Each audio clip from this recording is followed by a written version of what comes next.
Happy Saturday, everyone, and welcome to the season premiere of the Crosse Commission Saturday Night Power Hour, our 1 hour rundown of everything in college lacrosse on a Saturday afternoon. I'm Ryan. We got Jake. We got Safe. We got Jake. We got Safe. Got to do opposite direction. And we are here to recap a pretty interesting, don't call it week 0. Jake has personally launched has a heat-seeking missile directed at my house if I call it week 0. How many of the top 20 played this week? Going to the poll right now. 1, 2, 3, 4, 5, 6, 7, 8, 9, 10. So half. Half. It's week 1. I mean, week 1 in this household. I mean, there's 17 games. Just so happens that 10 top 20 teams were in those 17 games. That's half the country. It's 17 games, 34 teams. That's half D1. All right, so welcome for joining us this evening. So a little bit of a rundown of how the Power Hour works. When everyone else does week 1 next week, are we going to be like week 1B for next week's stream? You know, because like we'll just be one. Always ahead of the curve. This is going to get confusing. Do we like? Can we not like? The problem is calling it week 0 is that you say it's week 1, but the Ivy League still hasn't played. So why is it week 1 when all the teams haven't played yet? I guess from here on out, I'm making my infographics weekend of February 1st. It's the first week of the season. There's games. Half the country played. That's games, man. There are live rounds out there. Exactly. No more scrimmages. The results counted. You know, they're in the record books. That hope that we talked about on Wednesday, Jake, is for some teams. There's,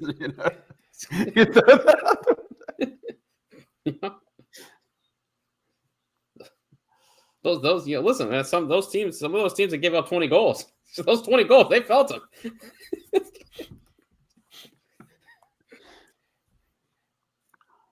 How about teams with the reputation of a great defense giving up 19? We'll discuss a little later.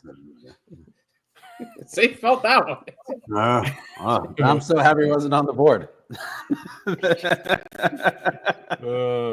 So a little rundown of how the Power Hour works. So as you see, Safe has there with his phone. We don't have a fancy countdown clock yet.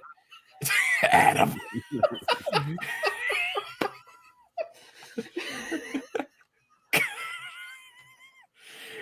Do we have grounds? It is marked not for children. So is it all right if we show the comment that just came up?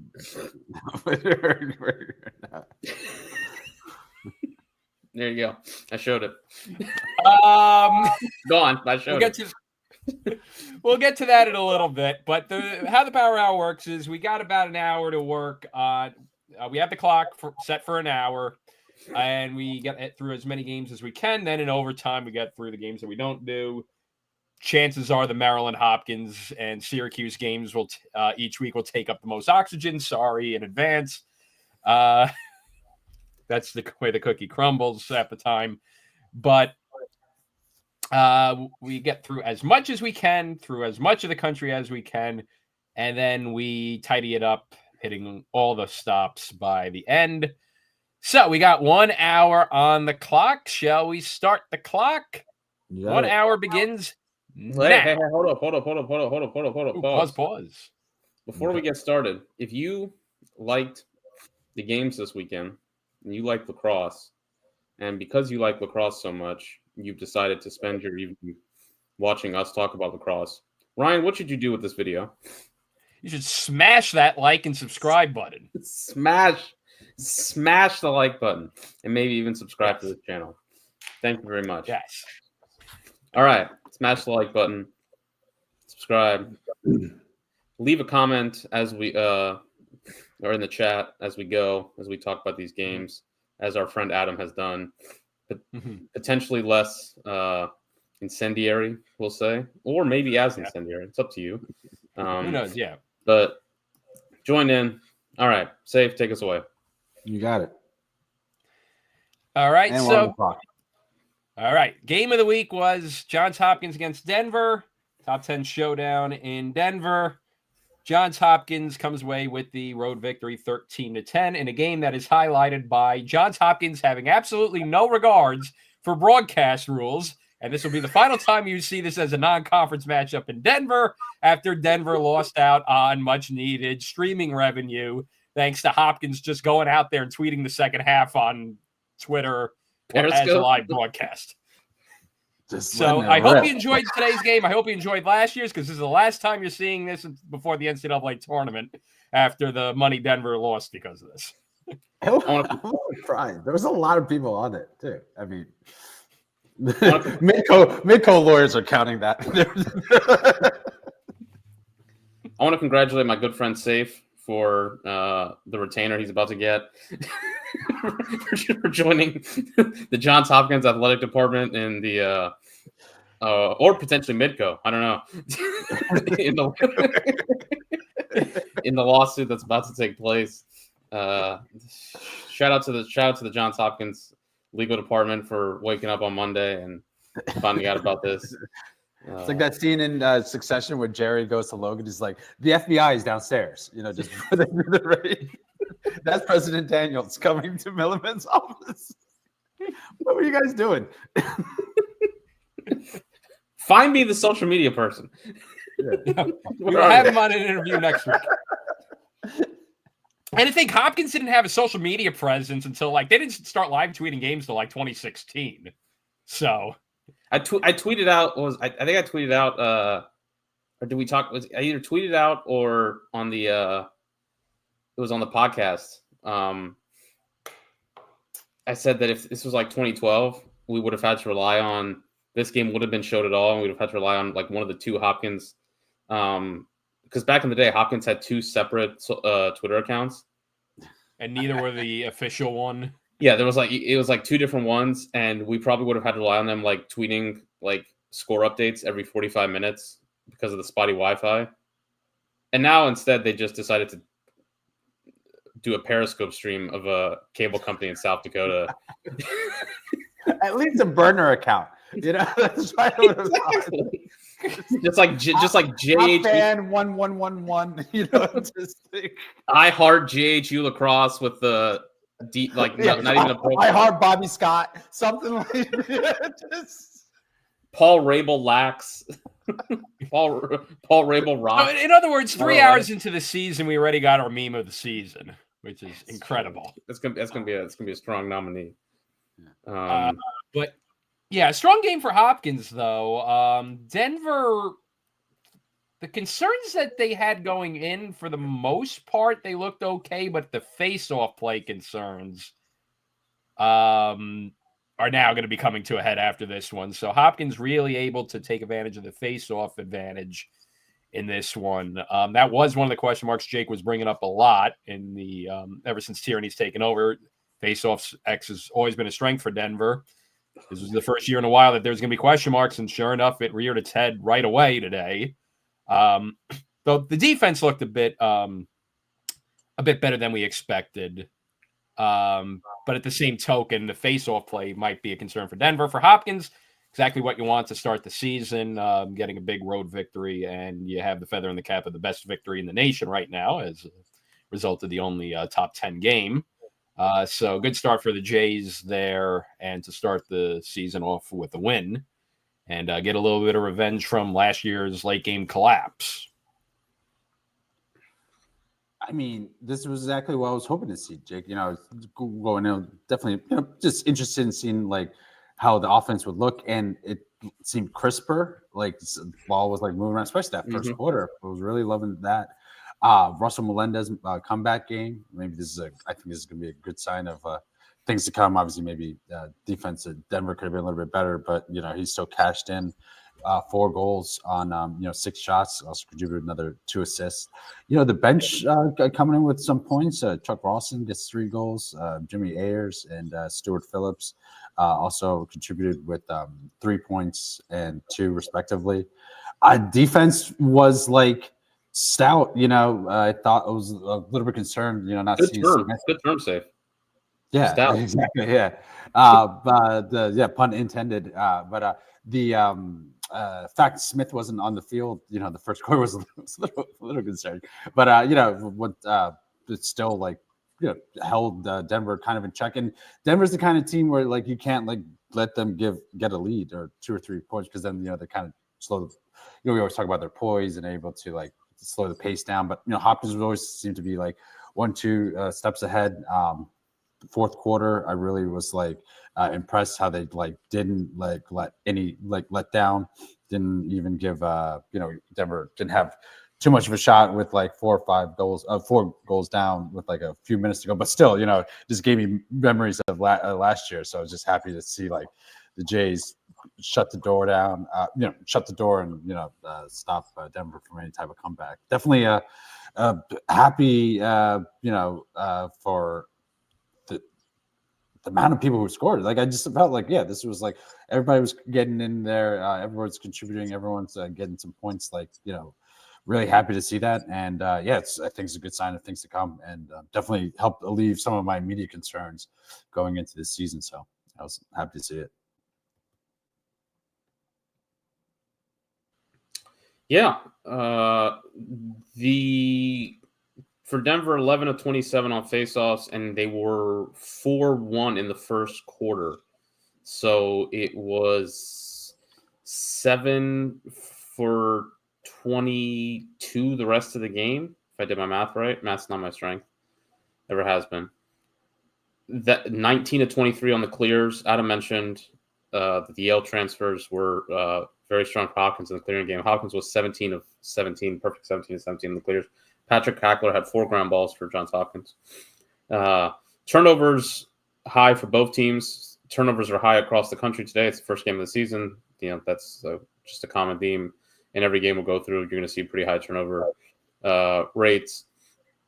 Hopkins shot the ball pretty strong, 34%. Denver a little less so at 28. As Safe mentioned, pun intended, 12 saves for Luke Stout.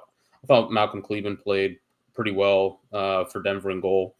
But Stout was I thought Edge was a better goalie on the field.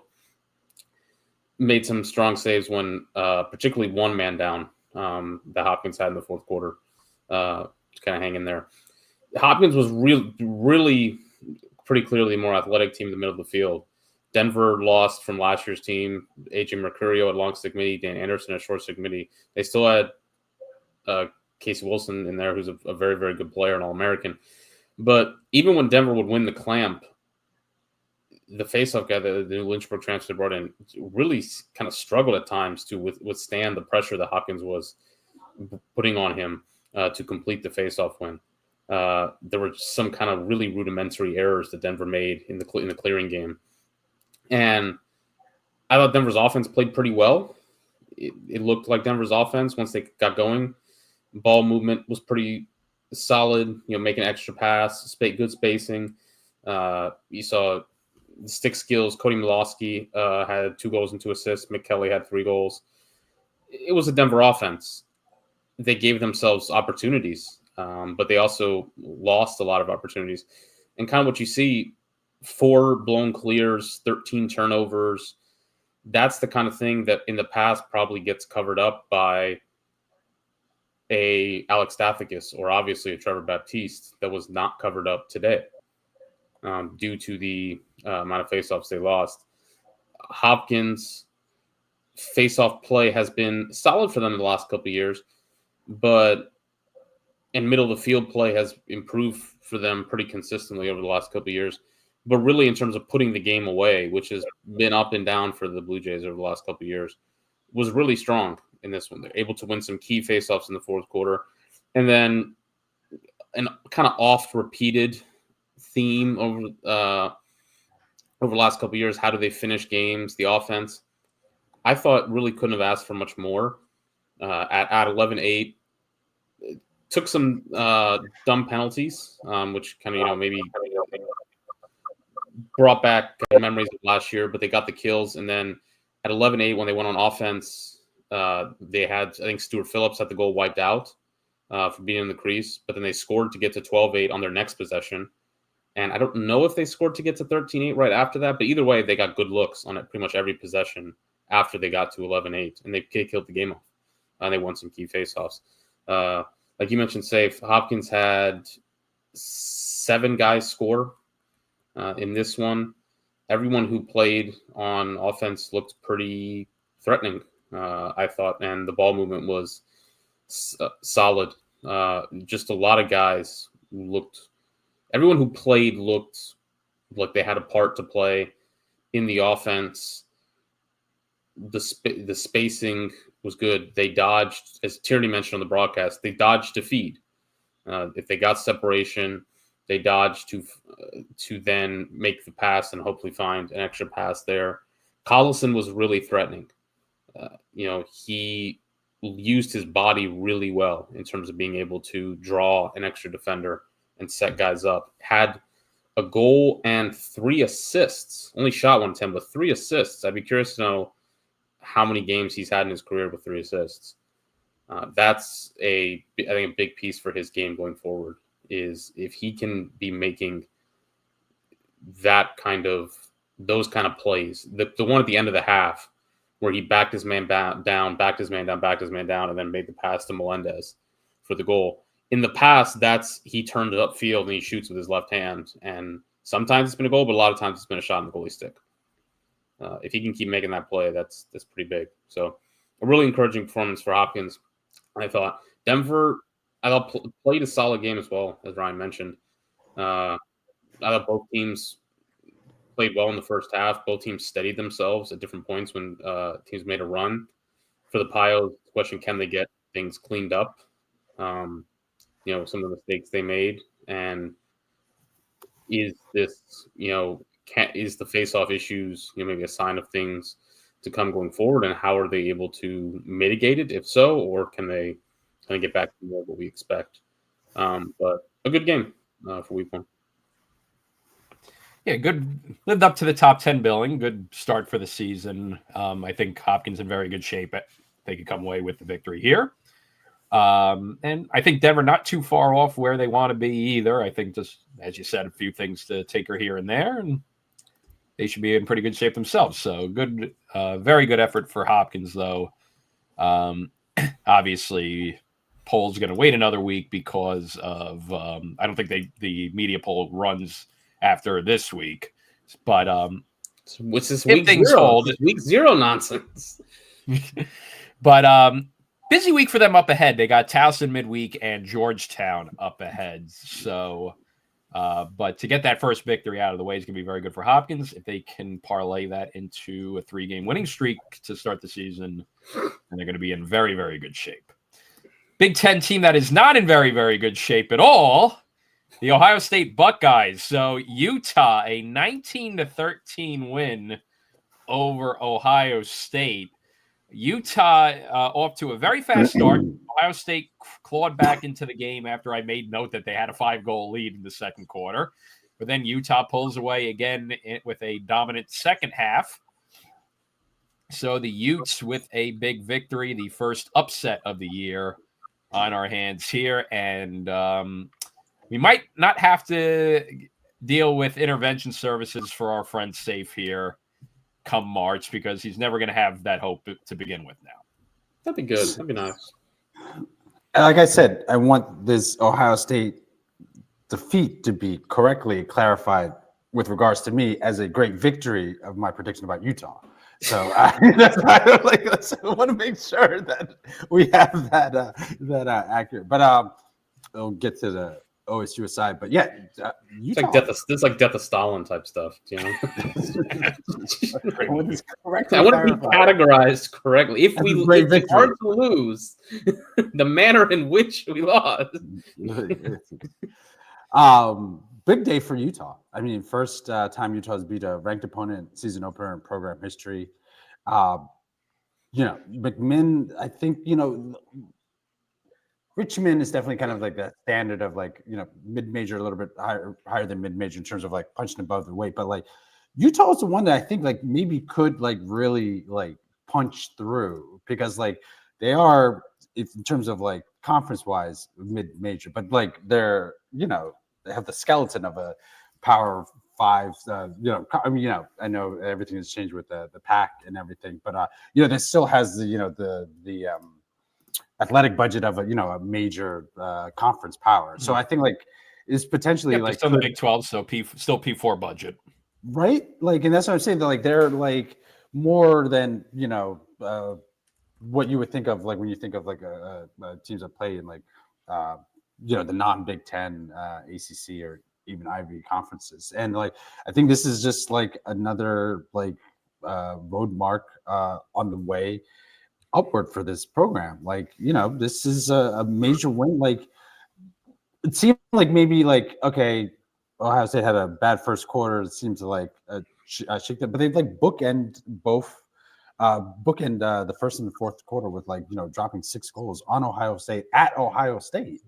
Like it wasn't even just like they just kind of like held on and or that kind of thing. It was like a powering through, almost dropped the 20 spot on them, which it's just super impressive for a road game in a pretty hostile environment with a team that some people myself included kind of thought like there'd be like some embers of like a resurgence. And Ohio State definitely still got a lot of problems, like offensively. Like it's 13 goals is good. Going in, I thought if Ohio State got to 13 like that, and they would play what I expected defense to play, maybe they could hold.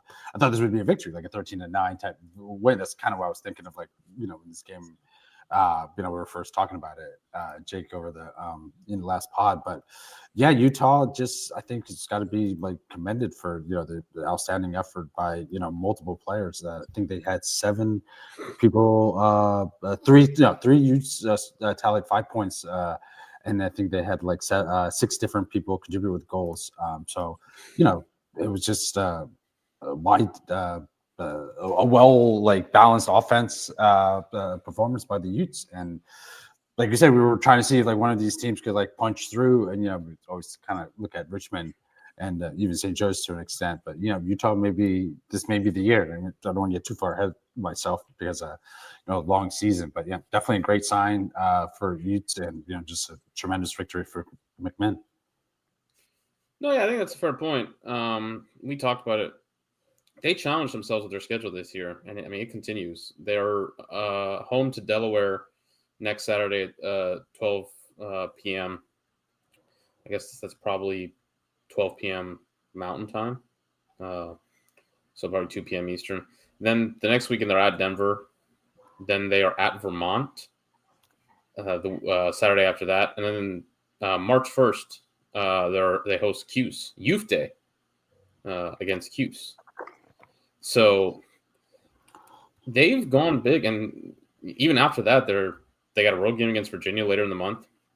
So we kind of mentioned when we were doing this discussion about like teams that could break through. They went out there and they scheduled a bunch of big names, and now again with the nature of their schedule and being in the ASUN, it's just they have Bellarmine on here who gave up like a 26 spot to Duke. They got Queens. These are just games that are going to hurt your, schedule to a degree that makes it kind of a discussion that's not, unfortunately, probably relevant unless they go undefeated. But it's a kudos to them for challenging themselves, going to Ohio State week 1 and winning. And then they're going to host Delaware, who's been a team that's made a quarterfinal recently and been in the NCAA tournament. And they're going to go to Denver. And then they play Cuse at home. So they've got big games upcoming. And it's going to be fun to watch to see how this plays out for them. And honestly, and this is a credit to them, and also the other way goes to a indictment on or a worry for Ohio State. in some ways a heater for them, but also they didn't play their best game. You could argue they blew 5 clears. They had 17 turnovers. Colin Lentz golden goal made 12 saves. It's not if they came out there and did everything you could picture in terms of an upset. They did shoot the hell out of the ball, 44%. Ohio State, Caleb Fyock doesn't play the first half, which is weird. And then comes in the second half and plays okay. I mean, 7 saves on 13 shot attempts. Henry plays the first half or so and plays really poorly. Gives up 13 goals on 21 shot attempts. So what happened there? I don't know. It's the first game of the season. There's always, some undisclosed, things going on, guys being held out for different reasons. So it'd be interesting to know more as to what was happening there with Fyock. But yeah, that didn't help Ohio State. Ohio State, Tommy Burke goes 11-34 at the faceoff dot. That certainly helped Utah. But they played great on offense. Cody Hart, 4 goals. Luke McNamara had 5 goals, also had 4 ground balls. Bryce Horton, 4 ground balls, 2 caused turnovers. They just outplayed them. Plain and simple. They outplayed them. They went into Ohio State's house and they were the better team. And they can play. I think they can play better than this. They can certainly play worse too. But that's the thing is this wasn't the perfect game by Utah. This wasn't them going in there and having everything to a T go perfectly and they upset them. I think that says safe. It's just a team that's been hanging around the top 20, 25, 30 for the last couple of years, been in the NCAA tournament, and they just went into a team in Ohio State that's been kind of in that range themselves that did not play very well, and Utah got on top of them.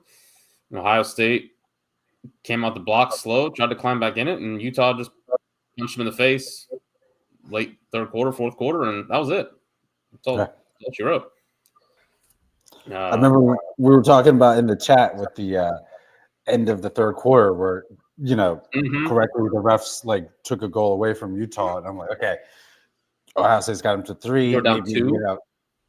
Was it 2 or 3? Yeah, but yeah. I think it would have been 3, but they were down 2. Yeah, and then it's 14 seconds into the fourth, they get that back. It was almost even though that wasn't a ball don't lie situation because the clock was at 0 while they're still trying to get the pickup before the shot. But yeah, I think it was just like you said, just a testament of that kind of day for Utah. Just relentless. You're right, Jake. 1 of 5 on extra man opportunities, 5 missed clears. It could have been 23, 24 goals. If they played to 80%. It's just if this is what Utah was saying, if this is what Utah's at 80%, they still have a ceiling. So this is a great position for them. Hey, yeah, we did great, but a lot of things I'm sure McMinn is already using this as a way to grow and not be complacent. So good time for the youth. Ohio State 17-18 on clears. They had 3 less turnovers. They did not shoot the ball as well, but 33% isn't bad by any means. And again, faceoffs were a big differentiator in this game, 23-34 for Utah. But you make up a decent chunk of that by Utah failing 5 clears. You make up a chunk of that there by 3 less turnovers. And it doesn't matter. Utah clearly just a better team. No question about it. Yeah, for Ohio State. Look, this team's schedule to start the year is heavily loaded up on home games. It's heavily loaded up on games where they're going to be the favorite, pretty prohibitive favorite, or at least appear to be to start the season. And they come out here like this. It's not good. Not one bit. Not good.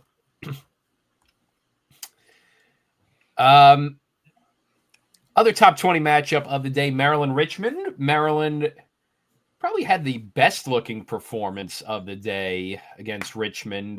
They win 12-7, but they shut out Richmond in the first half, and they were comfortably up for most of the game. A little bit later on in the game, Richmond made a little bit of a go to it to make the scoreline closer, but that first half, Maryland looked extremely well, and probably the most impressive day one performance by the Terps. Lot to like out of what you saw out of Maryland, Jake. It looks like that a lot of the new pieces are already making some really good impacts for the Terps.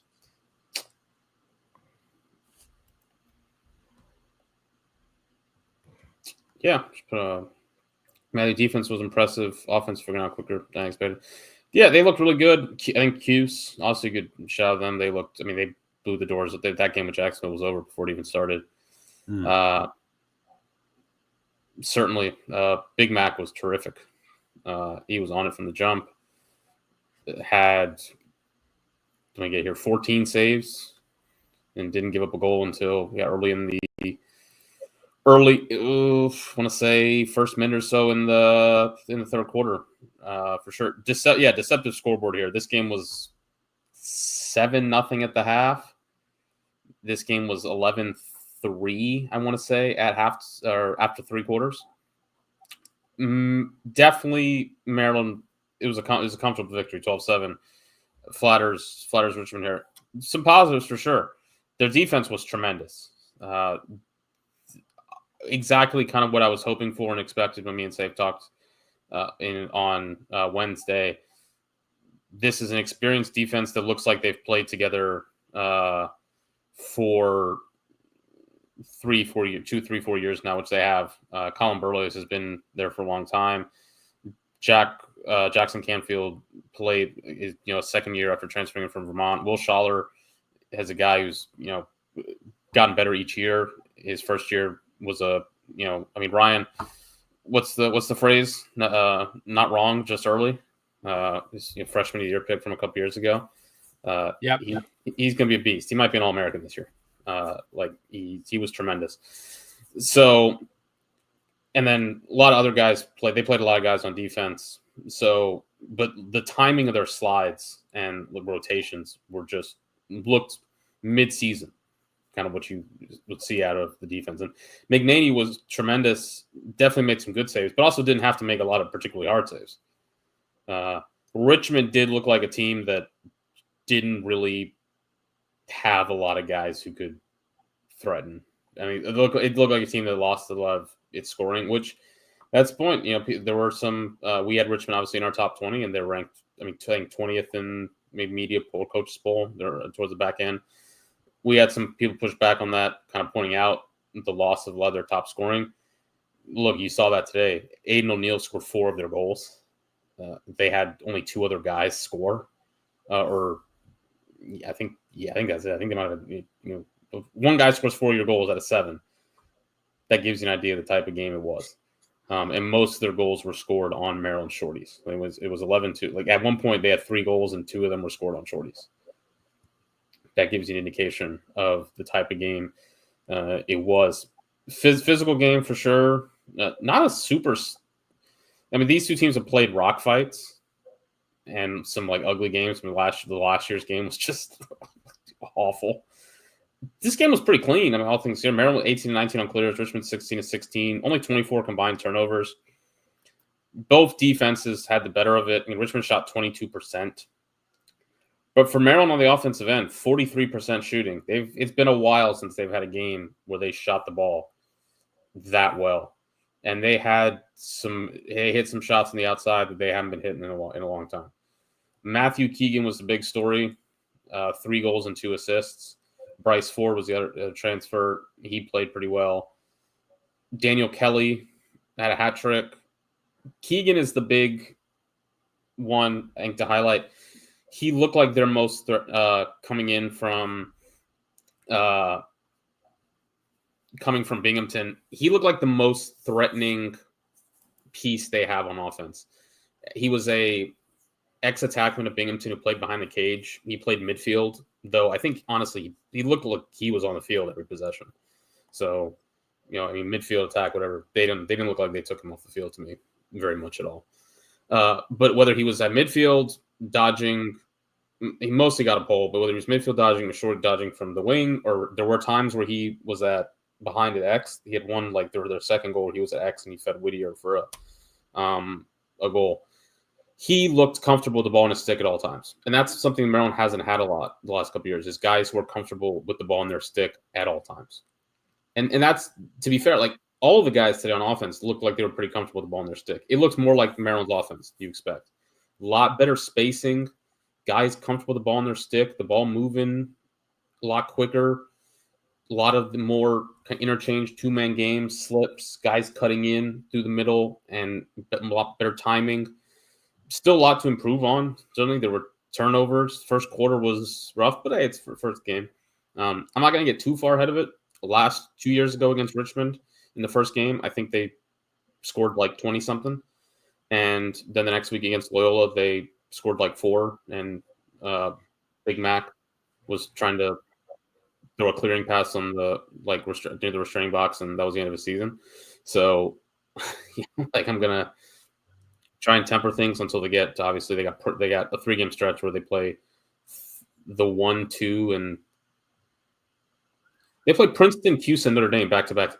That's like the top 3 teams in the country, right? So that's gonna be where we get to know a lot about this Maryland team, because if they can pull off 2 out of 3 of that, and the they get 1 out of 3, I'll take it. I'll take 1. But I'm saying, it helps that in recent history they have dominated Princeton and Syracuse. So you get 2 out of 3 of those, then you're looking at, hey, they're national title contenders again right off the bat, before we even leave the month of March, before we even leave the month of February. So yes, that's gonna be when we're gonna know the most about Maryland. But solid win like this today against Richmond, that's a good start. You played a good team in Richmond, and you look great in it. And I think that you got more out of that than some other teams did with their 20 burgers against, some of other teams. No disrespect to Jacksonville or Bellarmine, but I think you get more out of it when you're playing a Richmond. No, I mean that's the look. They play. They don't have it. They don't have a cupcake on the schedule. The worst team, Richmond, might be the worst team they play. I mean, I guess Ohio. I mean, it's Richmond, Delaware, Ohio State. I don't know. Loyola. That's kind of what you're looking at. So, also face-offs. They won 13-21, replacing Weirman. Sean Creeder and Shea Keithler both played pretty well. They played 3 face-off guys, actually. I was going to say, what did you feel about the face-off by committee, right? Lloyd Mitchell got one in there. I mean, he went 0 for 1, but they played like 3 face-offs. Safe, I think you're frozen, by the way. Oh, sorry. Can you hear me now? But I can hear you fine. You're just you're frozen. But I was just saying, it felt like Shea Keithler seemed to have a pretty better day, pretty good day. 6 of 8. But I guess Tillman's just going to test it out until he figures out who's best. But maybe, we've seen other teams do a 2-headed attack at face-off to some degree, Michigan, in terms of success. But it'd be interesting to see who emerges. But it was a pretty decent day for Maryland, given the fact Big Luke's not there anymore. So no, I like certainly. What the guy was good. Creeder scored a goal. Keithler's a more experienced guy, so it makes sense that he started. And I think they feel confident, both guys. So what we have for now is good. I think unless you have a guy like Weirman, I think as Matt kind of alludes to here, when you have a guy like Weirman, I think you ride Weirman. That's what you should do. Or if you have a guy like Astafakis that Denver had, what Duke kind of had with Jake Naso. When you have one of those guys, that's what you should do. Those are weapons. Notre Dame's got Will Lynch this year. Army's got Will Coletti. The advantage with those guys, it's I know there is always you got to keep them healthy, so on and so forth. The advantage with those guys is just kind of too hard to give up, in my view. But if you don't, where else can you make up the advantage? And the other way you can make up the advantage is by having a healthy face-off guy or a rested face-off guy at all times. And being able to kind of change things up, throw a new body out there, throw the other guy off rhythm. So, yeah, I thought both face-off guys looked good. Keither came out there was the better one early, and then Creeder scored a goal, and that seemed to get him going. So both guys look good. I mean, Richmond's Chinoy, he's a good face-off guy. So encouraging start. Again, when are we going to learn more? Won't be next week because Loyola's got face-off issues out the wazoo. Princeton is a decent face-off group. Cuse will be interesting to see. Ryan, I don't know how did they do today against Jacksonville. They look like they did pretty well. Yeah, they looked. They had a good game today against Jacksonville. Yeah, face-off X. I know they dominated the game. Mm-hmm. Yeah, face-off X. I'm just gonna grab the box score real quick, but yeah, at least from my eye test, they looked really good on the face-off X. Let's see the box score. So in terms of individual stats, let me see if we can arrange it by face-offs. John Mullen went 14 for 22. Johnny Richiusa went 3 for 6. Drew Angelo and Jack Fine 1 and 2. Paul LaMonica 1 and 1. So they ran a couple guys as well. They did force a couple of face-off violations at the X2 for Jacksonville in the Oranges' dominant 24-5 victory. They pulled away in a hurry, 6-0 first quarter, and it wasn't a game from there on out. But the promising thing for Cuse is, yes, face-off X, they were looking good with Mullen, liking what I was seeing there. And they got, and again, small sample size, but your backup guys again hitting at a 50% clip. Not too bad. Just getting up the goals. So Leo with 4, Roa with 3, Spallina had a hat trick. English had 2. He looked like he was a little knocked. Heard that, yeah. Yeah, he was a little bit hurt. He must have rolled something in the first quarter. He played most of the game still, but looked like he has a little bit of a knock that he's got to get over. But Hiltz with 4 points. And on the goaltending end, they were looking good as well. So let me just see if we have. Not too much on goal. So Jacksonville only had 13 shots on goal, 8 saves on the day. But yeah, McCool looked pretty good for his first start. So that was kind of the 2 question marks for face-off X and the goaltending crease. And against just one game, but so far looking like those concerns are subsiding a bit. We'll see as the competition ramps up a little bit for the Orange, especially once they get into that stretch with Maryland. Now the Utah game plays bigger weight. They got Towson next a week from Monday as well. That's going to be a big one. The Harvard game too. So they got Vermont on Friday, but then quick turnaround to the Towson game. So that's going to be something to keep an eye on next week. And they have Vermont Friday, but then they have Towson on Monday on 3 days rest. So safe, by the way, you're still frozen. It looks probably, I assume, that Maryland and Cuse both kind of have will have a rotation of both will probably try and do a rotation at the dot, and then Notre Dame though will definitely be a test with Will Lynch. But yeah, I thought encouraging performance for sure. Again. Yeah. You might have to go cameraless safe because still though. Okay. Or maybe you want to reload. You want to go out and reload. Go back. Yeah, okay. Then you can come back. Mm-hmm. We'll go on to the big mid-major game or high major. You know what I mean? Step below the power, but still there. Patriot League versus Big East. Georgetown 13, Loyola 6. So Georgetown overcomes a slow start. Loyola got off to a pretty big jump, but then from there on out, from the end of the first quarter onwards, the Hoyas kind of dictated the terms of the game and able to get the victory here for the Hoyas. About kind of where we were thinking this game was going to be heading into it, though. It was looking like at first, like, hey, Loyola's looking a bit spunky, but Hoya is able to turn around and kind of comfortably win this from the second quarter onward. Yeah, it's a weird game because the first half, you can kind of clearly point to Loyola's face-off issues as being deficient, and there he is. Yeah, with the clock. Okay, 20 to go. Safe Georgetown Loyola, you want to chip in since you were kind of blocked out there? Yeah, I mean, we're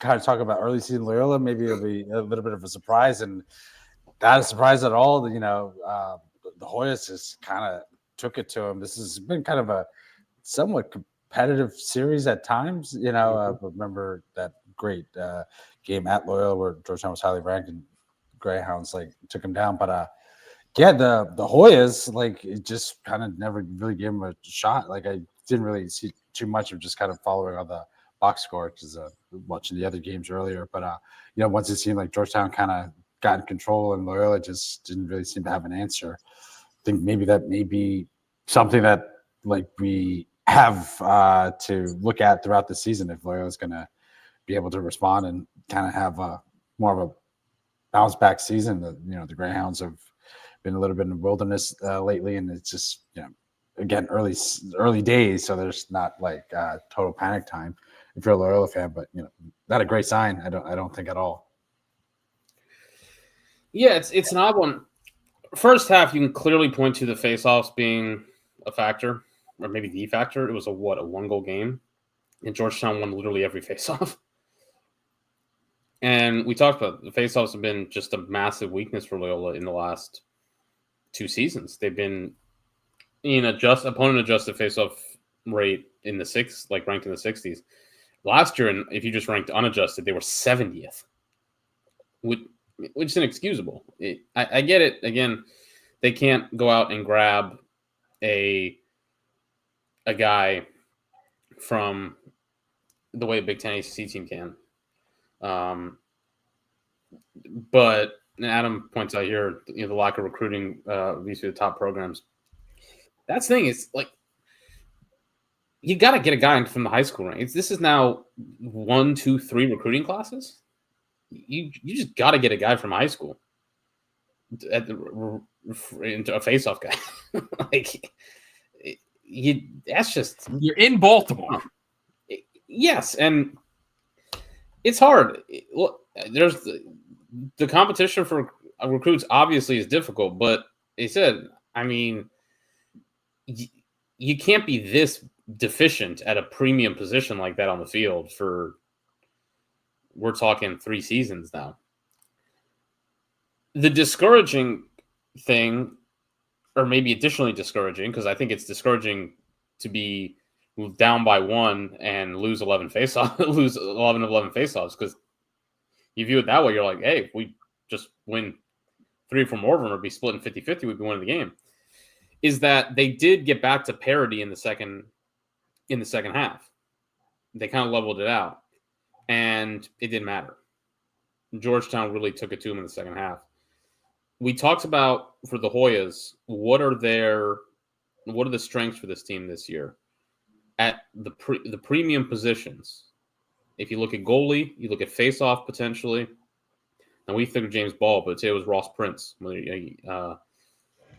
incoming. Might be freshman or maybe a sophomore, but he was a pretty high-ranked face-off recruit in the last 100 classes. Defense with Ty Banks. Aiden Carroll, though he wasn't their main guy today. Fulton Bayman, transfer from Notre Dame. He had 2 goals, 2 assists, also 4 ground balls and a caused turnover. I'm talking about filling out the stat sheet. Anderson Moore had 14 saves. Prince goes 16 to 20 at the dot.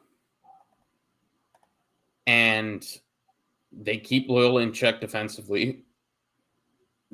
Georgetown has, I think Adam's point here is crystallizes it. These are two programs who have really gone the other direction in terms of recruiting. Georgetown has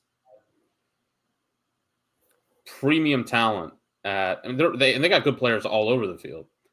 But Anderson Moore is a 5-star goalie. You got a really good face-off crew there in Prince. Ty Banks, I don't even know if he had his maybe best game, but still a strong game. Georgetown was without Will Timinovich, probably features to be their number 2 pole. And that's what looks to be the strength of this team, is even with offensively, they're going to be reconfiguring a lot of pieces. Another new starter lineup, Kevin Miller, had a hat trick. They've got guys at the key positions who are going to put them in position to be competitive, or against teams like Loyola, win games. And obviously in the second half, I think they held Loyola to 2 goals. So Loyola additionally 5 failed clears, shoot 20%. Max Watkinson made 12 saves. Not a bad day at the office, all things considered. But yeah, strong start for Georgetown to begin the year. Loyola had 9 shots on goal in the first quarter, right? Best quarter game, obviously. Pretty good. They had 11 the rest of the way. Pretty bad. And that's including 4 extra man opportunities in the second through fourth. They cashed in on the one in the first quarter, but they were 1 for 5 the rest, 1 for 0 for 4 the rest of the way. So just definitely just a functional day offensively for them. Mm-hmm. 5 failed clears. Bad. Not good. Schedule doesn't get easier. Nope. Yeah, Loyola's got Maryland next week. Hopkins after that. Charles Street Derby after that. At Rutgers after that. And Rutgers themselves, good road victory for them, 10-6 over Lehigh today. We'll get to that in a second. But also, Loyola's got that's a Patriot League opener against Colgate. Wouldn't really want that as your Patriot League opener either, with the upset potential Colgate has. So, yeah, could be tough for Loyola. But yes, Rutgers goes on the road, goes across the Delaware to beat Lehigh 10-6. Low-scoring game, pretty tight for a bit. Rutgers pulled away a bit at one point, got a little bit of a run to go to lead 4 goals, and they nursed that 4-goal lead en route to victory. So good matchup between two teams, fairly in the same ballpark of fringe top 20. But Rutgers going on the road to get that victory is a good start for their season. Interesting stretch up ahead for Rutgers. They got LIU, Stony Brook, Army, and then Loyola. So couple sleeper games here and there with Rutgers up ahead, but good first step for them. And a very quality road victory against Lehigh. Though for those of you keeping track at home in terms of the Patriot League, inauspicious start when you have Loyola and Lehigh putting up losses. Colgate we'll get to in a second. Looked okay, but didn't win in Penn State. So I know extremely early to talk about this, but not exactly the greatest day one for the Patriot League. Navy won. The High Point. Yeah, that's true. Navy beat High Point. Yeah, the one. Worst case scenario avoided for Navy. Yeah, I was going through that once Syracuse really started pouring it on, going back and forth with that Navy game. Yeah, good win for midshipmen. I mean, I think they're probably the best. Bucknell took it to Merrimack. So, yeah. And Lafayette. Lafayette didn't beat Lafayette with a big win against Air Force. Yeah. Shout out to the Leopards. I didn't think the Leopards would eat my face. But yeah, that Lafayette Air Force game, 11-8 victory over the Falcons. That was pretty darn good win for Lafayette. I mean, we've been talking about them. They've been getting a little bit better each year. 6-7 last year after being 6-10, but it's an Air Force team last year that went 9-6, and usually are feisty and non-con. So that's a good first step for Lafayette. Additionally, Bucknell Merrimack was kind of interesting because Merrimack was keeping it close at the beginning of the game, and you look up and then Bucknell won 23-7. Like I remember seeing like early on, it was like, oh, Merrimack's within like 2 goals of Bucknell, and then I look at the final score. Merrimack being and it is 23-7. Being within 2 goals of Bucknell ain't what it used to be. I'll say that. Lehigh failed. I'm just gonna throw this out there, chat. Lehigh failed 10 clears today. Is that bad? Yeah. What was it? 52% on clears. Lehigh was. They went 12 of 22. Wow. And they had 22 turnovers, and they shot 20%. 4 of 12 in the first half. So I'm just going to if you one third rate in the first 20% half. and turn it over 20 times, chat, is that bad? And we can literally say chat because we do have an actual chat. We can do the Twitch style 4th person. And it wasn't like Rutgers was doing their patented NASCAR style play either. What's the slowest NASCAR track, Ryan? So that is like Rick Ware Racing. No, like I mean the slowest like track. Oh, slowest track, probably Martinsville. Yes, this was like Rick Ware Racing at Martinsville. That's what we had here today. Adam says, thing you have to remember about Lehigh is I'll never put them in my top 20 ever again. Fair. My mom would meet with Ohio State. Well, eventually there'll be a time where like Lehigh's sitting around a bit over 500 and you need someone to fill out your top 20. And it might be later this season. You know? Villanova might not be there to put it in 20, so you got to go to someone. Villanova's so reliable. Got to shout out Villanova, man. They're always there. They're always there for you. You need a team. There for you. You need a 16 to 20 place team. I always want Villanova. Yeah. But yeah, Rutgers 10, Lehigh 6. Other games. First game of the season was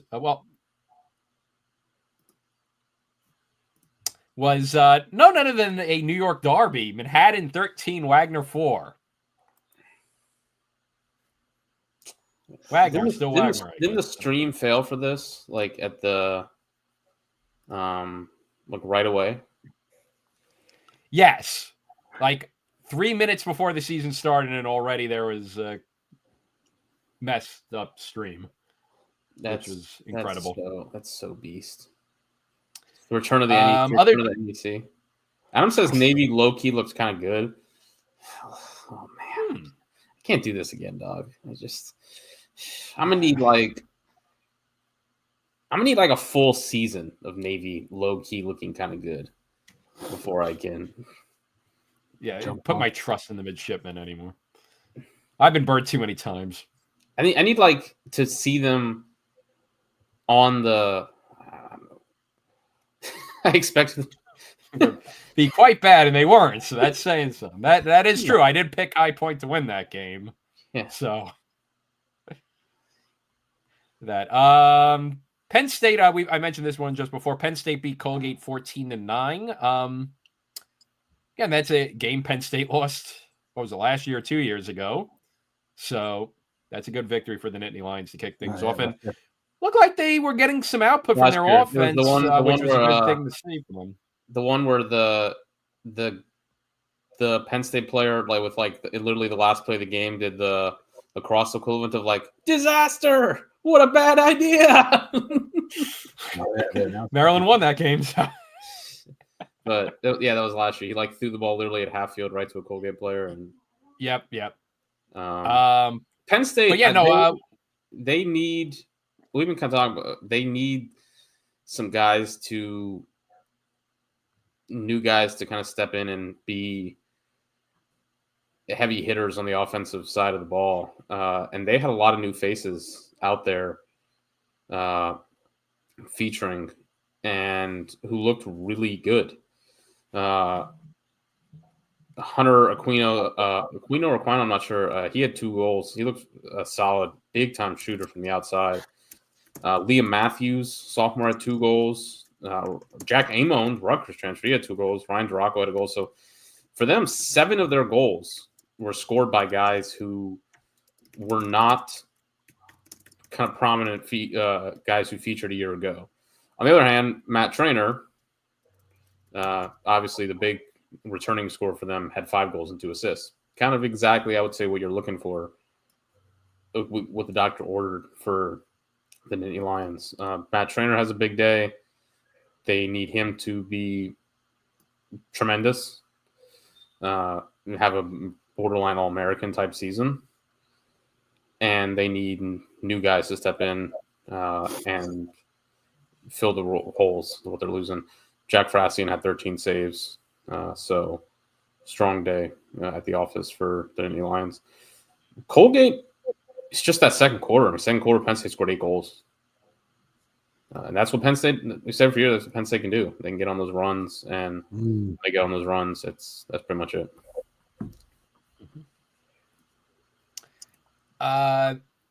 Michigan nearly shut out Marquette, 14-1. Marquette, I might need to put a bad situation alert on Marquette. It's not good. It's a good Big Ten. I think Mark, our good friend Mark, sent it to me. It's that what's the dragon meme? You know, like the two dragons. You know, like menacing and then the other dragon. You know. The third dragon, or yeah, they're the soldiers, and the one is the clown. All right, that one's also I think appropriate. Yeah. Gil said in the chat, said much more about Marquette than Michigan. I'll be on UNC next week. I'm not sure. I mean, I don't really Marquette. Yeah, it's a solid start for Michigan. You come out of a game where you nearly shut out a team, but as you said, it's not a great situation there in Milwaukee. I'll be interested that Marquette UNC game, or not Marquette UNC rather, UNC Michigan UNC. That'll be a game. Yeah, that will be a good litmus test. Exactly, I think. Yeah, see where each program stands. UNC obviously is a team with high expectations. There are a lot of people. If there's a team outside the top 10, 15, or who people are thinking can make a run, UNC appears to be that team. It's as tough a start to the year as UNC's really had that I can remember. And Michigan, look, you hold team, as you said, you hold team to 1 goal, you hold team to 1 goal. So Marquette.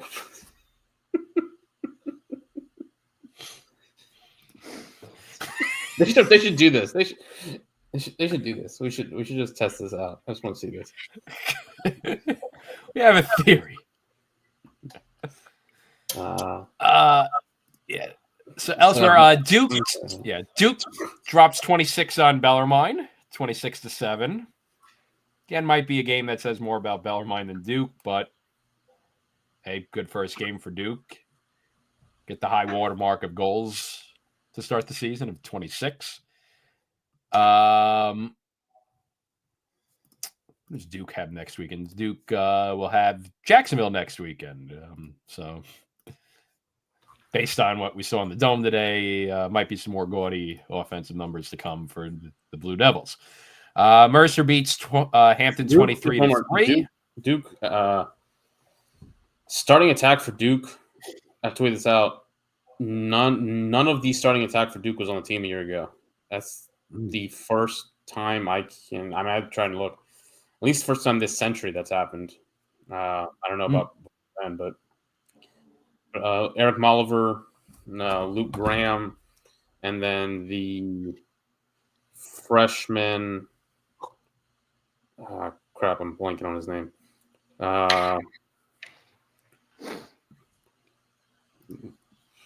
Gonna have it. Yeah, so Adam's saying Ryan Bell 0 goals, 8 assists. Richie Joseph 8 assists, 8 goals. Oh, that's beautiful. Need that. Love that. That's it, baby. That's what we love to see.